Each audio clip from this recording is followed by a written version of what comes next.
Hi friends, welcome to our kitchen. இன்றைக்கி நம்ம சேனலில் என்ன வீடியோன்னு பார்க்கலாங்களா? 100% ஒர்க் ஆகக்கூடிய ஒரு வெயிட் லாஸ் ஜூஸ் தாங்க இன்றைக்கி நம்ம ப்ரிப்பேர் பண்ண போகிறோம். இந்த ஜூஸை எப்படி சாப்பிட்ணும், யார் யார் சாப்பிட்ணும், இதை எப்படி ப்ரிப்பேர் பண்ணணும் எல்லாமே இந்த வீடியோவில் நான் சொல்லியிருக்கிறேன். தயவு செஞ்சு வீடியோவை ஃபுல்லாக பாருங்கள். இதுக்கு ரொம்ப சின்ன வீடியோ தான். இது யார் யார் எப்படி சாப்பிட்ணுன்ற சின்ன சின்ன டிப்ஸ் எல்லாம் இந்த வீடியோவில் சொல்லியிருக்கேன். ஸ்கிப் பண்ணாத பாருங்கள்.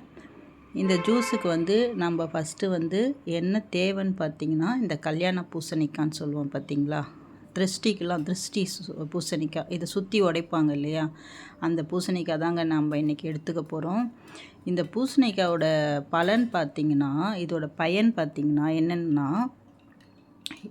எனக்கே பார்த்திங்கன்னா இது நான் என்னோடய சொந்த அனுபவம் தான். யாரையோ எதையோ பார்த்துட்டு எதுலன்னா நான் கேட்டுட்டு யாரோ சொன்னதை வச்சு நான் இந்த வீடியோ உங்களுக்கு போடல. எனக்கு பார்த்திங்கன்னா தைராய்டுனால என்னோடய வெயிட் 58 kgs இருந்த நான் பார்த்திங்கன்னா தைராய்டு 75 73 வரைக்கும் போயிட்டேன் நான். இந்த ஜூஸு ஒரு ஜூஸு, இந்த 2 ஜூஸை சாப்பிட்டு தான் பார்த்திங்கன்னா நான் வெயிட் லாஸே நல்லா ரெடியூஸ் பண்ணி இப்போ பார்த்திங்கன்னா 63 இருக்கிறேன்.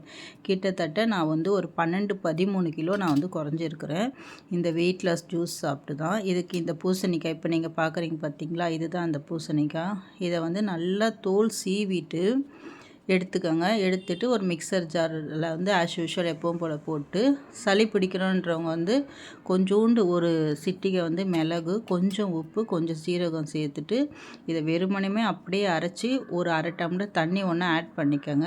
அரைச்சி வடிகட்டி நீங்கள் சேர்த்துக்கினீங்கன்னா இது டெய்லி குடிக்கக்கூடாது. வீக்லி ட்வைஸ் இல்லை த்ரைஸ், 3 வாட்டி இல்லை 2 வாட்டி அவ்வளோதான் இது குடிக்கணும்.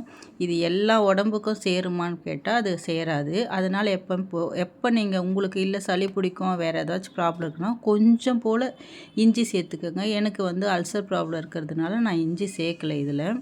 இது செம்ம ரிசல்ட்டுங்க. இதை நீங்கள் ஒரு வாட்டி ட்ரை பண்ணி பாருங்கள். இந்த ஜூஸு நல்ல உங்களுக்கு பலன் கிடைக்கும். டெய்லி குடிக்கக்கூடாதுங்க, டெய்லி குடிக்கக்கூடாது இந்த ஜூஸை. நான் திரும்ப சொல்கிறேன், வாரத்தில் 2 நாள் இல்லைனா 3 நாள் குடிக்கலாம். ஓகேங்களா? இந்த வீடியோ உங்களுக்கு யூஸாக இருந்தது அப்படின்னு நீங்கள் நினச்சிங்கன்னா இந்த சேனலுக்கு ஒரு லைக் பண்ணுறங்க, ஷேர் பண்ணுங்கள், மறக்காமல் கமெண்ட் பண்ணிவிடுங்க. ஓகேங்களா ஃப்ரெண்ட்ஸ்? நல்லா வடிகட்டிக்கணும். நீங்கள் நல்லா வடிகட்டிட்டு நீங்கள் இதை குடிக்கலாம். ஓகே ஃப்ரெண்ட்ஸ், பாய்.